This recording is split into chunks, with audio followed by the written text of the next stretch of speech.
It was the first time humanity had ever been truly seen by the rest of the galaxy, and it had come at the worst possible moment. Earth had been preparing for years to join the Galactic Federation, its diplomats eager to open new trade routes, secure technological advancements, and integrate into a system that promised peace and prosperity. But even as Earth's leaders prepped for the momentous occasion, they could sense something was wrong, an unease lingering in the air. The Celian flagship, Emissary, arrived in Earth's orbit with a grace that belied its colossal size. Its sleek, chrome surface reflected the light of the sun like an intricate weapon, a message: we are here, and we are watching. Hundreds of smaller vessels, shimmering in the endless blackness of space, followed behind in a silent flotilla, their hulls pulsing with strange energy. Tyrell, the Celian ambassador, led the delegation. A being with silvered skin and 6 elongated limbs, Tyrell carried the weight of centuries of intergalactic diplomacy with quiet confidence. The Celians were one of the most ancient and influential species in the Federation, calculated, patient, and always several steps ahead. Dr. Jack Donovan, Earth's lead negotiator and diplomatic expert, stood on the balcony of the White House, gazing up at the ships as they hovered above. He was a seasoned veteran in the art of diplomacy, but today, the quiet hum of his own unease seemed impossible to ignore. The aliens' visit wasn't a mere courtesy, it was a test. One way or another, humanity would either be accepted into the Federation or condemned to its outskirts forever. The arrival had been delayed twice already, the diplomatic talks dragging on for months due to what the Federation called complications. But Jack knew better. The true complication wasn't logistics, it was Earth itself. Humanity was still a species struggling with its violent past, its wars, its instincts that had evolved on a death world. They hadn't yet earned the Federation's respect, and the price of acceptance, Jack suspected, would be steep. Inside the negotiation room, the delegation was seated around a massive, circular table. Tyrell's piercing eyes scanned the human representatives, as though measuring them. The Celian didn't waste time with pleasantries. Earth is a species on the verge of chaos. Tyrell's voice echoed through the chamber, deep and smooth, a voice that carried millennia of authority. We offer you a place among us, but it comes at a cost. The Federation's terms were clear. Earth would be accepted into the fold, but only if humanity agreed to relinquish its most dangerous traits. No more wars, no more territorial expansions, no more violence in the name of survival. Jack Donovan's heart sank. You want us to stop being human. Tyrell's smile was cold. If you wish to survive among us, yes. You must learn to be civilized. The first wave of the negotiations had barely begun when the cracks in the facade started to show. The Federation's offer, framed as a generous invitation, quickly turned into a list of demands. Tyrell's words, smooth and calculated, resonated in the sterile chamber. No more wars, no more violent expansion, strict controls on your military. For all the Federation's supposed benevolence, the underlying message was clear. Humanity would no longer be allowed to act as it had on its own terms. The galaxy's peace was fragile, and Earth's unpredictable, volatile nature, threatened that peace. Dr. Jack Donovan, who had spent years preparing for this moment, struggled to keep his composure. His gut twisted with the unsettling knowledge that the Federation saw humanity as a wild card, a race on the brink of self-destruction, dangerous precisely because it was alive, raw, and untamed. They didn't want Earth in the Federation. They wanted it controlled. They wanted a tame version of humanity, one that would fit neatly into their sterile, regulated system. Across from Jack sat Dr. Jessica Cooper, an ex-Marine officer who had been brought in as Earth's military advisor. Unlike Jack, Jess had little patience for diplomacy. Her eyes, sharp and calculating, scanned the room as she weighed every word. She had been briefed on the Federation's expectations, but the cold, clinical way they spoke about humanity's inherent nature set her teeth on edge. She had spent years on Earth's front lines, learning to think fast, act decisively, and survive at any cost. The idea that these aliens thought humanity could simply abandon its survival instincts was insulting. Tyrell's voice broke through the silence, bringing Jess back to the present. You must understand, humans. The galaxy has no room for violent outbursts. We do not tolerate the chaos your species brings. Should you wish to join us, you must renounce the very essence of what you are. Jack tried to keep his voice steady, but the weight of the words hit him like a punch to the gut. And what exactly do you mean by the essence of what we are, Ambassador? He asked, his tone sharp but controlled. Tyrell's smile never wavered. You have been a species of warlords, expansionists, conquerors. You have fought and killed for centuries. This aggression is not welcome here. Jess' patience finally snapped. You don't get it, do you? She said, her voice rising. We've survived because of that aggression. We've built this civilization on the very traits you call barbaric. You can't ask us to change that. The room fell silent. Tyrell's gaze hardened. You can either accept the terms we have set forth, or we will ensure that humanity remains isolated. The choice is yours. The words hung in the air like a heavy weight. Jack looked at Jess, and she saw it, the spark. He wasn't just going to play along. The fire inside him was igniting, and this time, there was no going back. They weren't going to be anyone's subjugated species. They were human, and no one, not even the Federation, was going to strip that away. Jess turned to him.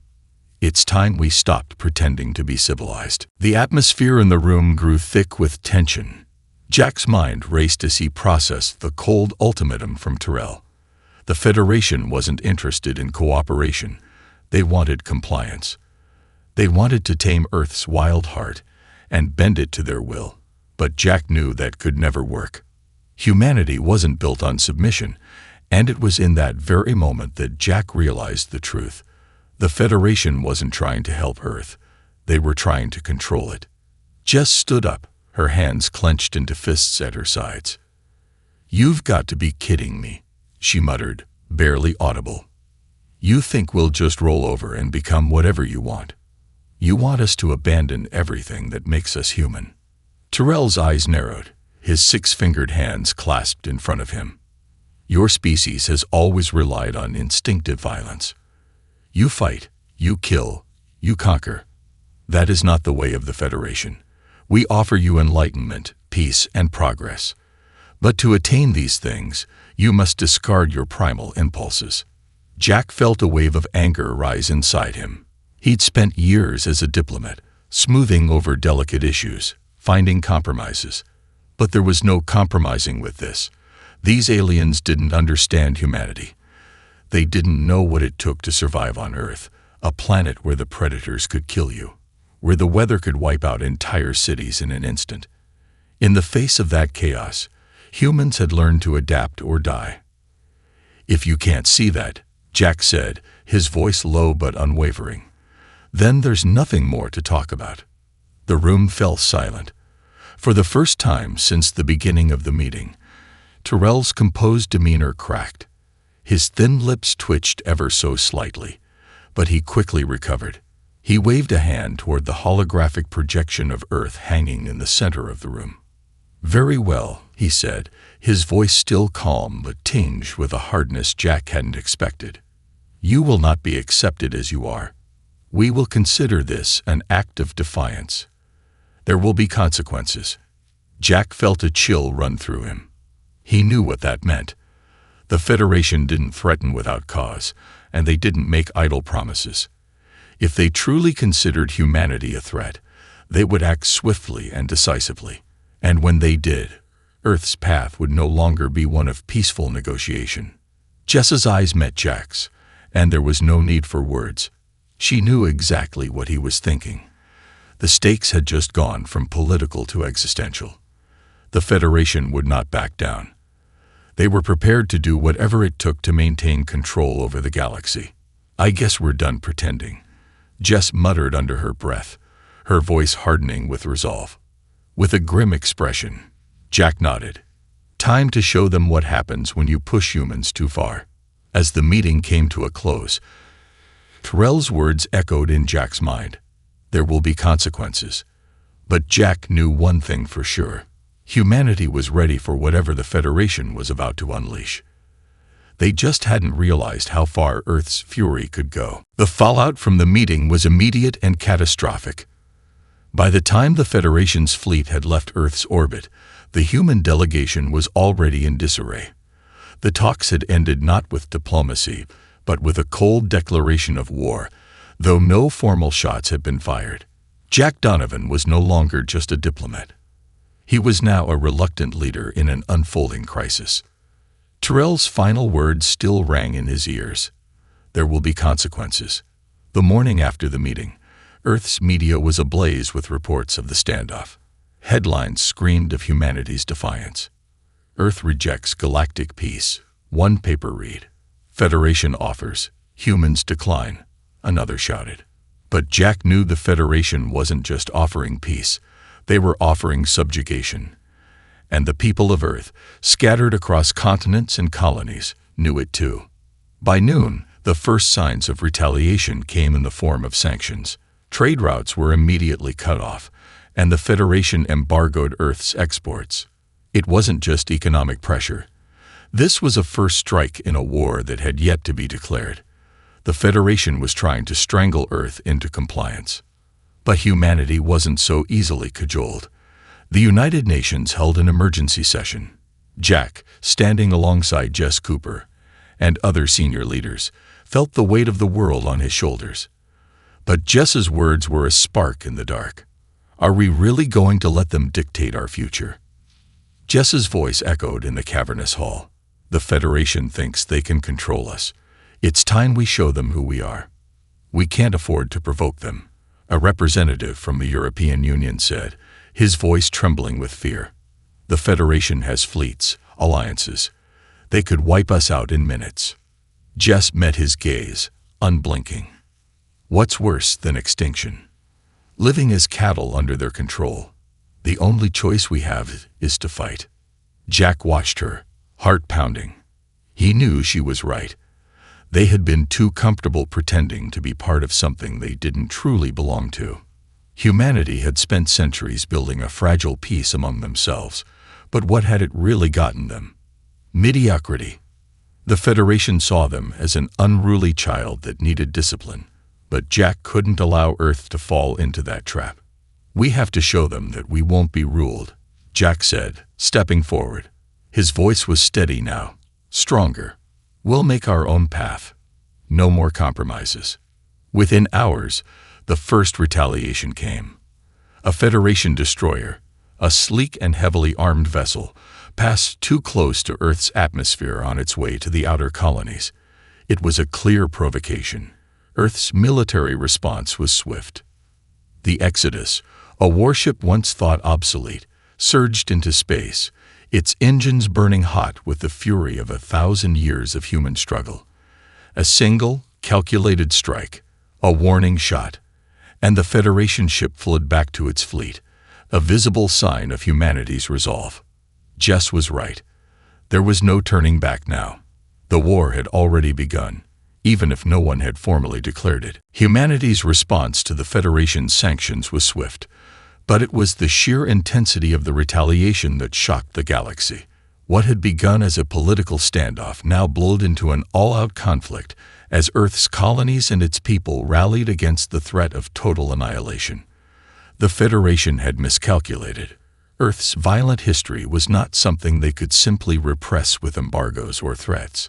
It was embedded in every cell of humanity's collective DNA, a force that could not be easily extinguished. The battle began in the asteroid belt, where Earth's first line of defense had been quietly building for years.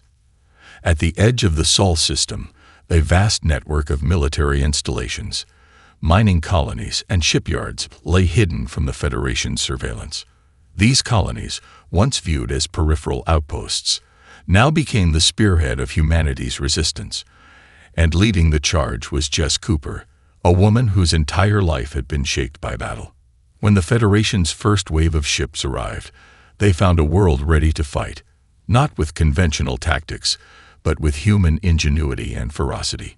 Jess had been on the front lines of Earth's military for decades, and she knew one thing above all. Human strength wasn't in technology or numbers. It was in adaptability. Earth had fought countless wars on their homeworld, and it was those brutal improvisational tactics that gave them the edge. The first skirmish occurred around a mining colony on Ceres. A Federation destroyer, sleek and heavily armed, moved in to neutralize the threat. What it didn't count on was the colony's unorthodox defense. A fleet of outdated human ships, patched together with salvaged parts, repurposed military tech, and modified asteroid mining equipment. The Exodus, once thought obsolete, led the charge, its weapon systems fully reconfigured for high-impact strikes. Jess coordinated the assault from a command ship orbiting Ceres, her voice a calm, authoritative presence over the chaos. Target their propulsion systems. Disable their ability to retreat. We want them in a corner with nowhere to go. The Federation fleet was caught off guard, struggling to deal with the unpredictable nature of humanity's response. The battle raged for hours, with humans using the very environment of space to their advantage. They turned the station's mining lasers into weapons, converted old fighter crafts into kamikaze ships, and used every scrap of technology to create the most lethal traps imaginable. In the end, the Federation destroyer was crippled, its crew forced to abandon ship. It was the first major victory for Earth, and the message was clear. Humanity was not just defending its home. They were fighting with the heart of a species that had survived on a death world. News of the victory spread like wildfire. Earth was no longer the meek, untested species that had once begged for inclusion. They were Deathworlders, a name the Federation had used derisively, now a badge of honor. But the Federation wasn't finished. Jess knew this was just the beginning. Their victory was a blood-soaked signal to the galaxy that Earth would never bow to anyone again, and the Federation, now wounded and enraged, would come for them with everything it had. The first victory in the asteroid belt had sent shockwaves through the Federation, but the galaxy's most powerful species had never been known for mercy. The Federation quickly regrouped, its vast fleets moving in formation toward Earth's outer colonies. Their response would be swift, brutal, and coordinated. Yet, in the heart of the conflict, humanity's resolve only solidified. This was no longer a skirmish. It was a war for survival. A war humanity had been preparing for its entire existence, though they hadn't realized it until now. Jess Cooper was at the forefront of Earth's military command, coordinating every move with meticulous precision. Her background in unconventional warfare gave her the edge. She understood that humanity's greatest strength wasn't in matching the Federation's superior technology or numbers. It was in fighting dirty, fighting with everything they had.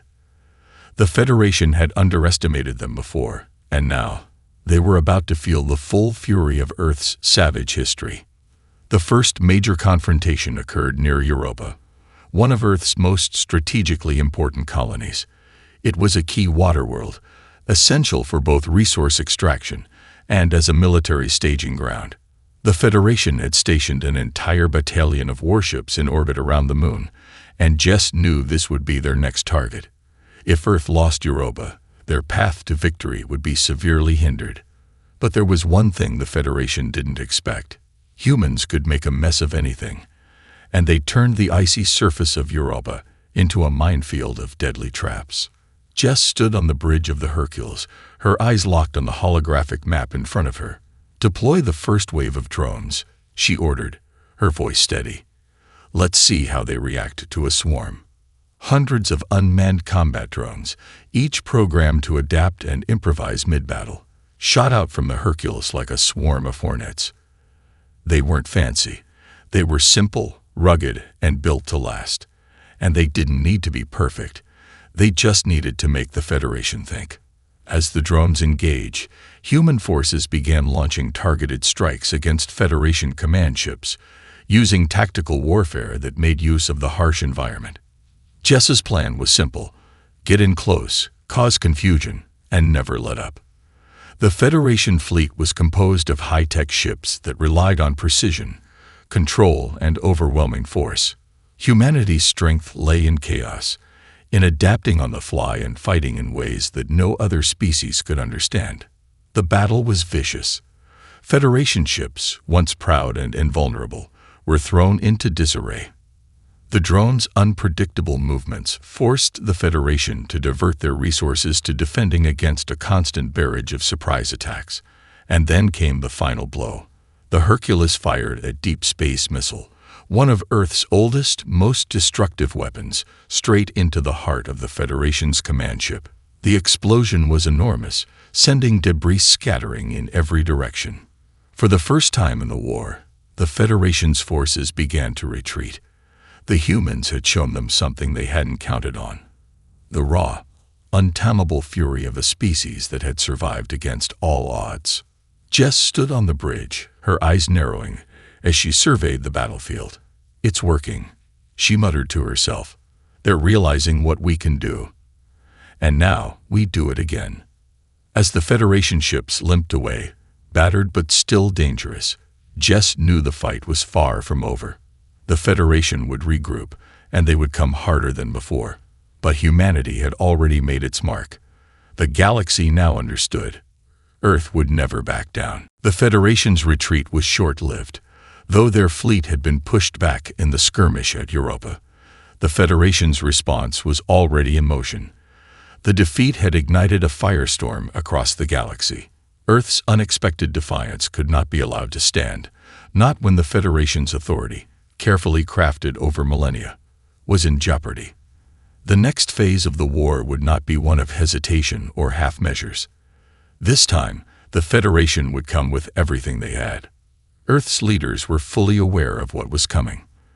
The war had escalated beyond mere retaliation. Now, the Federation's goal was total annihilation. No more subtlety, no more diplomatic veils. The galaxy's elite had decided that humanity needed to be crushed. Their wild instincts, their unpredictable nature, would be their undoing.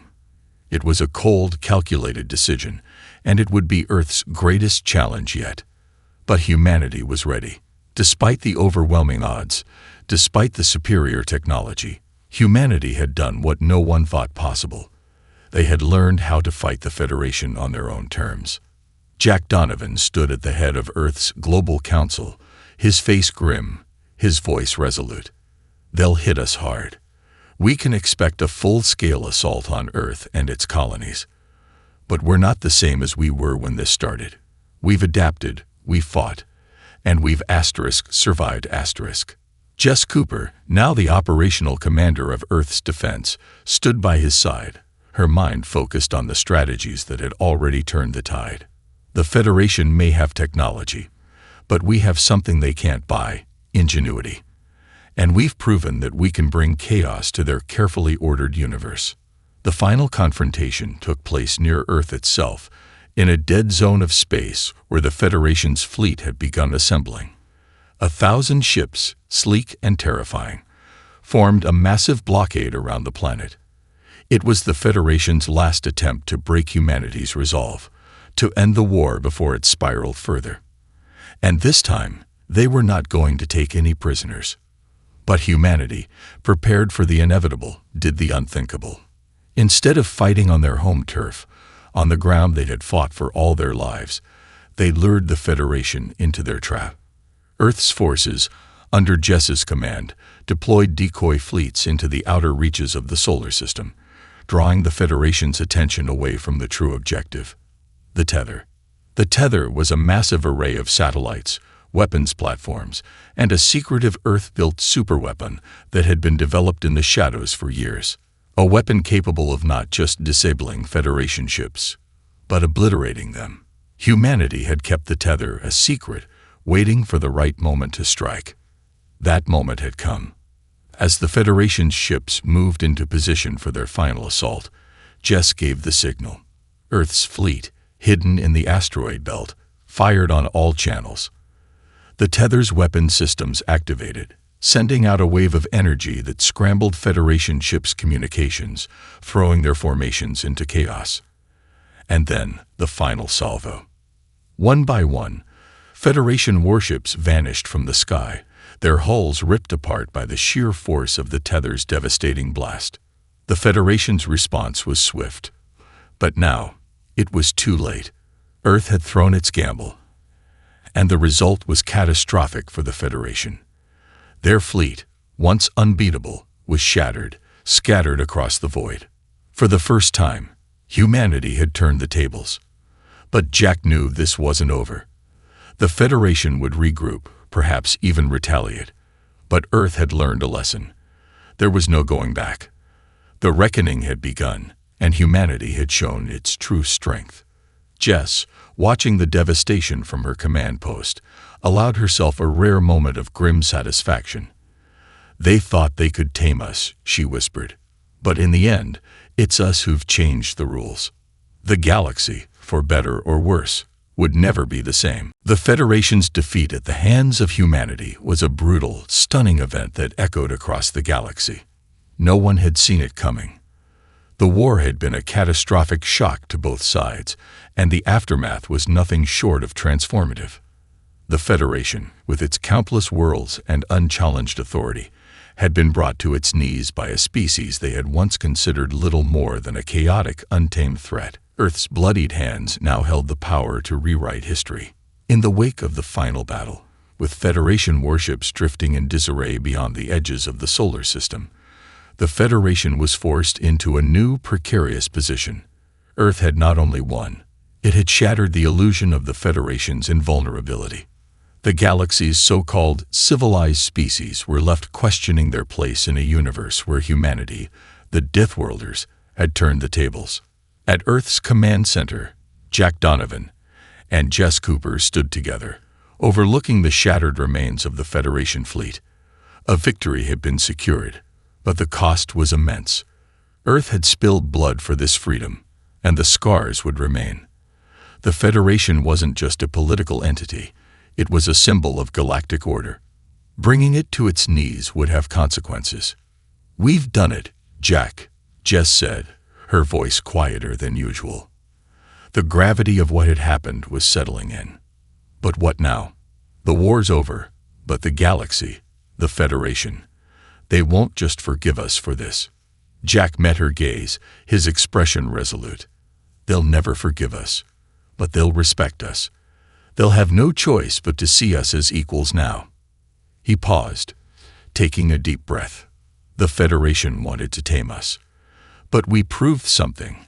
They can't control what they don't understand. And they've learned it the hard way. Yeah, and now we have to figure out what comes next. Jess's gaze turned back toward the stars. We don't go back to being part of their system. Not now. Not ever. Jack nodded slowly. No, Earth won't fit in their mold. And honestly, we never should have tried. The Federation may have thought we were unruly children, but we're not. We're warriors, survivors. We define our own future. In the aftermath of the war, Earth became a symbol of defiance, strength, and the relentless will to survive. The Federation, weakened but still powerful, would seek to rebuild its power, yet they would never forget what had happened. For the first time in millennia, the status quo had been shattered. Humanity was no longer a fringe species looking for a place in the galaxy. It had carved out its own space, one earned through blood, sweat, and the will to never bow to authority. Jack knew the path ahead would not be easy. There would be more battles, political struggles, and perhaps even more wars. But for the first time in history, humanity stood at the center of the galaxy as equals, not inferiors. And they had learned something that no one could take away. When pushed to the edge, humans fought back, and they fought to win. As Jess turned to leave, she glanced at the holo map showing Earth's new status in the galaxy. What do we do next? Jack's eyes darkened with determination. We rebuild, we prepare, and we make sure that no one ever forgets who we are. The day the Deathworlders stopped pretending to be civilized was the day the galaxy learned to fear and respect Earth, and the story of humanity's rise was only just beginning.